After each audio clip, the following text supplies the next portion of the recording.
las tormentas agitan los aires y nubes oscuras nos impiden ver. Greetings, viewers, siblings, friends, comrades, works of the world, and welcome to the Black Rose. So there's this anarcho-capitalist YouTuber by the name of Bad Mouse Productions, who has recently put out an open video letter to anarcho-communists, in which he asks some questions that he seems genuinely interested in having answered. So this video is just me attempting to answer those questions. In the interest of getting this video up faster and giving me more time to get non-YouTube related things done, there will not be as much editing in this video as there usually is. With International Workers' Day coming up soon, I'm quite busy with preparing for that, so the less time I spend doing this, really, the better. Before I continue, I just have to say that RedAndBlackRevolutionary has also made a response to Bad Mouse Productions, and he is infinitely more well-read than I am, so go watch that as well. I'll put a link in the description. A lot of this video is just gonna be me repeating a lot of his answers, but he missed some of the questions, so I'm still gonna make a response. Anyway, let's get on with the questions. Would I have to feel annoyed with the gear that I have bought from other companies if I was an anarcho-communist? To be honest, I'm not entirely sure what that means. Are you asking if you'd have to be annoyed that you bought things and thereby contributed to these companies? Is it some variation of, but how can you be socialist if you buy stuff thing? I don't really understand the question, but I think I'm going to interpret it as, are anarchist communists opposed to consumption, and would I have to feel annoyed or guilty if I have consumed things unnecessarily? And the short answer to that is not really. Under capitalism, we all have to partake in consumption in order to live either way, so there's really not much you can do about it. While we're under capitalism, we still have to consume, and what we consume doesn't really matter because we're almost inevitably going to contribute to companies with horrible policies that destroy the environment and have sweatshops in the third world anyway. Because that's just how things work under capitalism. That's the sort of companies that succeed under capitalism, so that's the sort of companies we're going to have to buy from. Now obviously, what we usually refer to as ethical consumption can have its place. If we know that a certain company is worse than another, then it makes sense to choose to buy from the one that's less bad. But it's not something that's going to have a large-scale material effect on society. For example, I try to boycott Coca-Cola and McDonald's, but that's not because I think that me boycotting them is somehow going to disadvantage them on a large-scale societal level. For a boycott to have any real effects, it has to be supported by huge amounts of people. And under a system where companies have the type of political power and the type of propaganda that they have today, that's not really something we can realistically hope for when it comes to large companies. Boycotting is also a sort of individualistic and neoliberal tactic, in that it puts responsibility on the individual consumer instead of the company and the system that allows the company to thrive. I just boycott things because of my own moral conscience. It's just some sort of like keeping consistent thing that I have. I don't judge anyone for not doing this. So in short, there's no real need to feel annoyed or guilty with the things you have consumed, though in the long term we obviously want to get rid of consumption as it's viewed today, along with the rest of capitalist society. I do, however, think that the sort of extreme consumption that we often see in the Western world can be, and often is used to distract the working class from its oppressors. There's a good video on this topic of how socialists view consumption under capitalism by Anarchopac called "How Can You Be a Socialist If You Buy Stuff?" and I'll put that in the description if you're interested. Do all ANCOMs believe in the labour theory of value? In my experience, I would say that most ANCOMs either agree with it or they just don't think it matters. Personally, I agree with it, and I think it gives you a greater understanding of capitalism and thereby a greater motivation in the struggle against it. If you understand how you're being exploited, it's easier to fight against this exploitation in a way. Could I still give to charity? Well, you can, sure. There's no contradiction between being an ANCOM and giving to charity. You just have to remember that it's not a long-term nor a large-scale solution. It helps a small amount of people for a short amount of time. It's kind of like putting a plaster on an already infected wound. It might help in the sense that it makes sure the wound can't get infected by even more things, but it doesn't stop the infection. That may have been a terrible analogy, but I hope it kind of illustrates the point I'm trying to make. With charities, you also have the problem I talked about earlier, that it puts the main responsibility on individual people instead of on the systems that allow this sort of global wealth disparage and this kind of extreme exploitation to even take place in the first place. This sort of individualist thinking has no relevance in the real world because, firstly, normal everyday people aren't to blame for these problems. Huge companies, bourgeois governments, and the system upheld by them are. Secondly, individuals acting separately can never solve these problems. These problems will only ever be solved by working people acting together and organizing to dismantle capitalism. It's also worth mentioning that a huge amount of charities are just frauds that take the vast majority of the donated money and give it to their bosses. Do all ancons support feminism? That depends on how you view anarchism. I would personally say that in order to be a consistent anarchist, in that you oppose social hierarchies and systems of domination, you also have to oppose patriarchy, that is, the gender roles and norms that put men in positions where they are viewed as more valid sources of knowledge and authority than non-men, which obviously exists in our society. It's kind of undeniable. In Sweden, which for a long time held the position as the most gender egalitarian nation in the world, non-men still get about 85% of men's wages for the exact same work. And around the entire world, women can still be harassed in the streets without anyone even raising an eyebrow. We fucking live in a society where in court rape victims are still asked what they were wearing. So we live in a patriarchal society, so in order to be a consistent anarchist communist, you'll have to be a feminist. Now that's not to say that there aren't non-feminist / anti-feminist ancoms, but I'm not sure I would say the real anarchists, as they don't apply the anarchist analysis of finding and opposing social hierarchies consistently. Do ancons agree with taxes? I would say yes, but obviously only under capitalism. Under capitalism, it's necessary to have some tax-supported services like an unemployment fund, healthcare, education, etc. to ensure that everyone can at least have a somewhat decent life, even if they happen to be unemployed or sick. It would obviously be better if the communities themselves could actually provide these services to people for free based on mutual aid and solidarity, but the likelihood of that happening under capitalism is basically equal to zero, so a tax-funded system is necessary in the short term. In the long term, taxes have to be abolished along with the rest of capitalism, obviously, and the services which they previously funded must, as I said, be carried out directly by the communities based on mutual aid and solidarity. However, I think it's important how this tax system, this, while we're still under capitalism tax system, this pre-revolutionary tax system, if you will, is structured.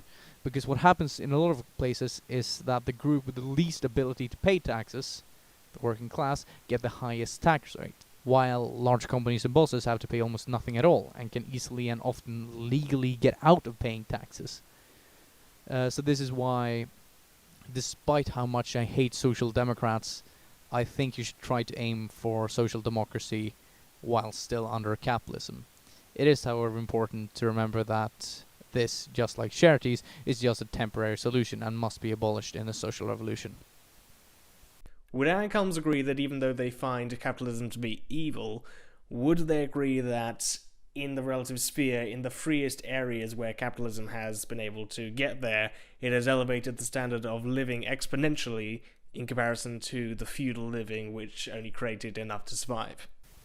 Well, I think it depends on how you think about it.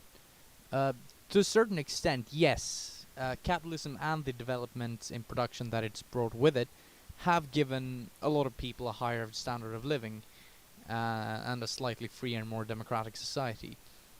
These changes were, however, first fairly small, and what has really resulted in the larger changes we see today is the long history of organized and unionized struggle that we've been through in the last 200 years. The only reason we have things like the minimum wage and the 8-hour workday is that people have fought and died in the streets for those things. After a violent and consistent struggle for workers' rights, the capitalist class has been forced to agree to some of our conditions, if just to make us less violent. If they hadn't agreed to any of these changes, there would have been a lot more workers' revolutions throughout history. Now, secondly, the improvements that capitalism has brought with it can really only be seen in the Western world. In the third world, capitalism has really only made things worse, especially now since the better work conditions we've achieved here means that the capitalist class will have to exploit third world workers to a more extreme degree. So yeah, it depends on how you view things. Do most ANCOMs support Greenpeace? I think that most do to a certain extent. I mean, as they aren't explicitly anarchist or even anti-capitalist, I personally don't really have a set opinion on them. As with most organizations that don't have a set ideology, I, and I think most other ANCOMs, support them when they do things that we like. I'm not all that familiar with Greenpeace, so I can't really say anything about them in particular, though. If I am like Michael Moore and I say that I hate capitalism and criticize it all the time, yet make loads and loads of money through my enterprises and my businesses and so forth, am I being a hypocrite? Oh, and if I buy loads of, eccentric stuff and don't donate as much money as I spend on myself? Well, not necessarily. I think it depends. I, for one, do support groups like Rage Against the Machine, because I think that they, despite the money that they earn, do have a generally positive effect on those who listen to them, and that they in some way drive the cause of the working class forward. That's not to say that I think they should have all the money they earn, but I don't necessarily think it's hypocritical. What I would say, though, is, though I've not really thought this over, but what I'd say is that in order to be a consistent and effective socialist, you should strive to be working class. That is, you should try to turn down promotions that give you authority over other workers, etc. So, I mean, there's a certain hypocrisy to being a socialist and a boss, or a socialist and a CEO, so I'd say strive to be working class, though as I said, I've not thought about this. Correct me if I'm wrong in the comments. Do you agree with the minimum wage, even though it hurts some workers who don't have enough skills? I don't necessarily think it does hurt low-skill workers. Not more than any other solution, I mean, what's the alternative? The alternative would basically be them just working in de facto sweatshops, and I don't see how that's any better. In that case, I'd prefer them to have some sort of unemployment fund, government-funded unemployment fund, though I realize that not all countries have that. The thing is that we're never going to reach full employment anyway, as the capitalist class is never going to be willing to pay that many living wages. I'm not saying that they couldn't, because they absolutely could. They do have the monetary means to do so, but they still wouldn't, as capitalist businesses have to focus on the maximization of profits in order to be successful. So with this in mind, aren't these low-skill workers already going to most likely be unemployed? I mean, this isn't a problem with a minimum wage, this is a problem with capitalism. What are your thoughts on trigger warnings on campuses and trigger warnings in general? Well, I've already used 2 in this video alone, so I think you'll know the answer to this question already. But I think they can be useful. There's no need to put people through unexpected mental trauma, like having to relive a memory of a brutal rape, or your friend's murder, or losing your parents to American bombs in a Middle Eastern war zone. I think it's sometimes taken too far, but generally it does serve a purpose. Do you like Che Guevara? No, he was a piece of shit, Marxist-Leninist pseudo-revolutionary. No real discussion to be had here. Do you like Russell Brand? This, I think, is a bit more complicated issue, because compared to the working class mainstream of anarchist thought, Russell Brand is so completely off with his pacifism and all his spiritual bullshit, but at the same time, his critiques of the capitalist power structures generally do hold up, and I think that his quote-unquote activism has more of a positive effect than a negative one. I'm gonna say no, I don't like him, but I think that he might do more good than he does bad, so I guess we'll have to deal with him. If I were to become an anarcho-communist, would I have to disown and, despise all of my favourite libertarian bloggers and speakers, like Julie Borowski, Larkin Rose, Jeff Tucker, in a very sympathetic way, Milton Friedman, and so forth, if I became an anarcho-communist? Well, I think that if you actually became an ANCOM, you would probably just stop liking these people on your own. But if you wouldn't, there's really no contradiction between agreeing with some things said by capitalist thinkers and being a communist, as long as you still criticize them both intellectually and morally, and don't think of them as perfect beings.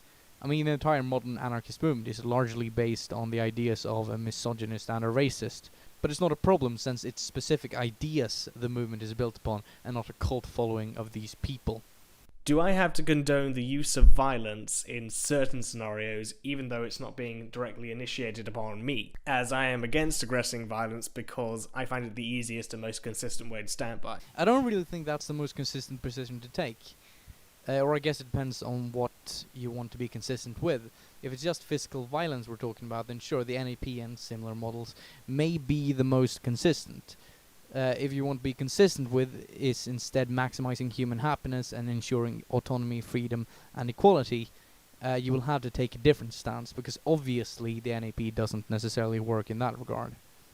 If you want to be consistent about maximizing happiness and ensuring autonomy and equality, I think it'd be more consistent to advocate certain degrees of violence against the institutions that work against these things.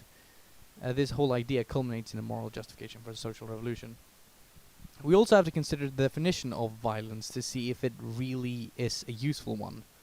Usually the definition that ancaps go by is one that says that violence is only and exclusively harm done to another person or another person's property for some reason, directly and physically. That means that if I stab, choke, or shoot you, I am being violent. But if I refuse to give you food and you starve as a result of this, I am not being violent. This may seem rational, but if you really start thinking about it properly, it kind of breaks down. I've used this analogy before, and I know other people have too, and you've probably already heard it. But imagine that you and two other people are stuck in a desert. One of the people you're stuck with, let's go on person A, has a huge supply of drinkable water, while the other person B, has none. Person A gives you enough water to survive, but won't give person B anything, which means they're slowly dying of thirst. You can't give them any of your water, because you're only given enough water to survive. What happens in this scenario is that the property rights of person A is causing severe harm to person B. This has essentially the same result as direct and physical violence, and it is still caused by a human being. Yet if we are to follow the NAP, there's nothing we can do about this. This system in and of itself is a violent system, and it's based on the same property norms as the one we live in today, the system we live in today. I'd argue that any system where goods and services are distributed based on need is at least somewhat violent. So there's a certain amount of violence aimed at the working class already, which of course means that we can fight back, and the revolution is justified on the basis of self-defense. How do we deal with stuff like, high in demand, high skilled jobs like surgeons who might not necessarily want to do it if no money incentive is there to propel them to do it? This is a very common objection to socialist ideologies, and I think there are several ways to respond to it. Firstly, not all surgeons demand high wages. Many volunteer in places where they're needed for almost no compensation at all, so these jobs obviously aren't inherently selfish. In fact, most doctors I've heard talk about their jobs have said they chose their career paths because they wanted to help people. And sure, some of these may be lying, but I doubt you would go into fields so focused specifically on helping others if you were just after money. At least I don't think many people do that. There are shorter paths if you just want money. Secondly, even if I was to concede that most surgeons and other people with high skill, quote-unquote, jobs did it mostly for the monetary incentive, I would still say that this phenomenon is largely a by-effect of capitalist society. Capitalism fosters a sort of egoism, both for bosses who have to disregard all ethical ideas like preserving the environment or not exploiting their workers to an extreme degree in order to maximize profits, and for workers who constantly have to compete with each other. Through literally all walks of life, we're forced to compete. It starts in school, we're forced to compete for the scarce good grades, and continues with us having to compete for university educations, job opportunities, etc. This fosters a culture of egoism where you have to put yourself before everyone else at all times in order to achieve a higher standard of living. And people like surgeons who earn a lot of money are usually those who have won most of these competitions that capitalist society puts before us. They are affected as much as anyone else, if not more. And when this culture is broken down with the dismantlement of capitalism, most people will be more likely to work more out of compassion and solidarity. I suspect that more people would also be able to go into these sorts of professions, as education would be open to anyone, instead of just those who got an A in science in high school, which means that these sorts of professions would receive the same or a similar shortening of work hours as the rest of the working population would receive. Unions, what are your feelings on unions in sort of standing up for workers' rights and in response to that also sort of jeopardizing everybody else in a sense as well, you know, Winter of 79 and all that? I personally have a very positive view of unions, and I think most anarchists do. The history of the anarchist movement is very tightly tied to the history of labor unions and the labor movement. The most famous anarchist revolution, that is the Spanish Revolution of 1936, was a syndicalist one, which basically means that it grew out of revolutionary unions, like the CNT, the Confederación Nacional del Trabajo, or the National Confederation of Labor, I think. The syndicalist current of anarchism is still fairly strong, I believe at least. It's at least the strongest anarchist movement in Sweden right now, and I would personally consider myself a syndicalist. I think that unions are generally a positive thing, despite the fact that the majority of them have far too many ties to the bosses and the capitalist class today. A lot of modern day unions do really just pretend to be on the side of the workers and receive money from large companies and things like that. I don't really understand how unionized struggle in any way jeopardizes the rest of society. I'm not really familiar with the history of the British labour movement, so if you could explain this Winter of 79 thing, that'd be great, but I don't see how unions in any way jeopardize the rest of society. I make films in my spare time. Would I be able to hierarchically control the production of that film with other people and pay them to do it for me? Or would that not be allowed? This is a strangely specific question and one I didn't really expect, but I guess I'll analyze it as far as I can. Firstly, if we view the film set as a workplace, your role wouldn't really be as a boss unless you were like a high up in a film studio or something like that. So being a director or producer would be fine as long as your authority stayed within those fields. Having this sort of authority based on what you're able to do isn't the same as hierarchical relations in which one part is dominated by another.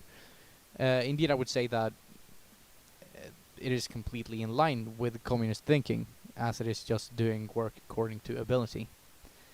The idea of paying your co-workers to help you is kind of strange under communism, as the abolition of money is an important part in the establishment of communist society. Rather, I would say that there would more than likely be workers like camera people, actors, etc., willing to do the work with you freely. This also implies that the relationship between you and the actors would be a freer one, as they wouldn't just be there because they needed the money to survive, but rather because they saw themselves in the creative work and wished to contribute to it. Those are basically the ones I think I can answer properly without making too many guesses about things. So I guess that's it. I'd appreciate it if you gave this video a like if you found it helpful, spread it to people. If you want more anarchist content, you can visit my channel and look at the recommended channels. Thank you.